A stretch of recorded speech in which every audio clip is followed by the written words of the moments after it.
రంగారెడ్డి జిల్లా అల్మస్గూడలోని Visakha Nagar phase 2 RVR కాలనీలో 24వ division Congress party contested corporator నవారు మల్లారెడ్డి పర్యటించారు.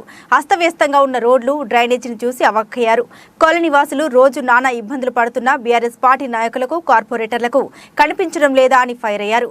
ఎల్ఆర్ఎస్ పేరుతో లక్షల రూపాయలు వసూలు చేసి అభివృద్ధి మాత్రం గాలికి వదిలేశారని పేర్కొన్నారు.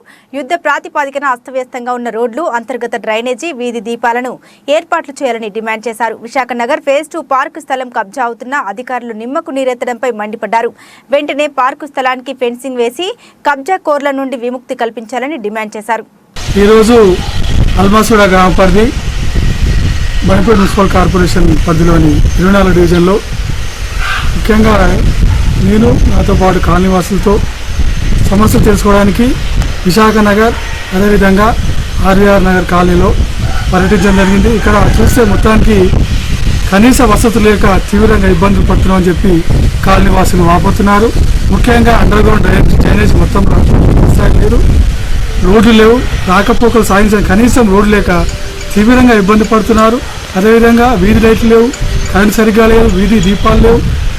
మొత్తానికి కూడా వాటర్ పైప్ లైన్ ఇంకా పూర్తి స్థాయిలో వేయలేదు. కాబట్టి మేము కాంగ్రెస్ పార్టీ తరఫున ఈ ప్రభుత్వాన్ని కార్పొరేషన్ డిమాండ్ చేసేది ఏంటంటే వెంటనే ఇక్కడ కనీస వసతులు కల్పించాలని చెప్పి, అదేవిధంగా పూర్తి స్థాయిలో అండర్ గ్రౌండ్ డ్రైనేజ్ వేయాలని, అట్లాగే కనీసం రాకపోకలు సాగించడానికి ఇంటర్నల్ అంతర్గత రోడ్లు వేయాలని చెప్పి మేము ఈ ప్రభుత్వాన్ని డిమాండ్ చేస్తున్నాం. అదేవిధంగా చాలా వరకు ఇంత దారుణమైన పరిస్థితుల్లో కాలనీవాసులు ఉంటే స్థానికంగా ఉన్న బీఆర్ఎస్ కార్పొరేటర్ ఏం చేస్తున్నట్టు దాదాపు 4 ఏళ్ళు కావస్తుంది కార్పొరేటర్ తెలిసి. మరి మా ప్రభుత్వం ఉంది, మేడం ఉంది, టీఆర్ఎస్ పార్టీ చెందిన ఎంపీ ఉన్నాడు, అందరూ నేను చేశా అని చెప్పి ఎన్నికల పత్రం చెప్పిండు. మరి ఎక్కడ పోయినా మాట్లాడి ఇక్కడ చేసినా అక్కడే పొందుతుందని చెప్పి స్థానికంగా ఉన్న ప్రజలు చెప్తున్నారు. అదేవిధంగా ఇక్కడ ఎల్ఆర్ఎస్ పేరుతో కానీ ట్యాక్సుల పేరుతో కానీ లక్షల రూపాయలు వసూలు చేస్తున్నారు. ముఖ్యంగా ఒక 200 గదాలు ఉన్న ప్లాట్లో ఇల్లు కట్టాలంటే 2 లక్షలు వసూలు చేస్తున్నారంట. అంటే 2 లక్షలు దాదాపు ఇక్కడ ఈ 2 కాలనీ కలిసి 200 ఇల్లు కట్టిరు ఈ మధ్యకాలంలో. ముఖ్యంగా 3-4 ఏళ్లలో అంటే 200 ఇల్లు అంటే దాదాపు 4 కోట్ల రూపాయలు వసూలు చేసినారు.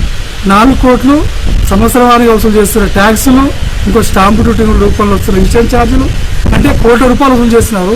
దాంట్లో కనీసం 10% కూడా ఇక్కడ ప్రభుత్వం వెచ్చించలేదు. అంటే ఏం చేస్తున్నారు ఈ డబ్బులని?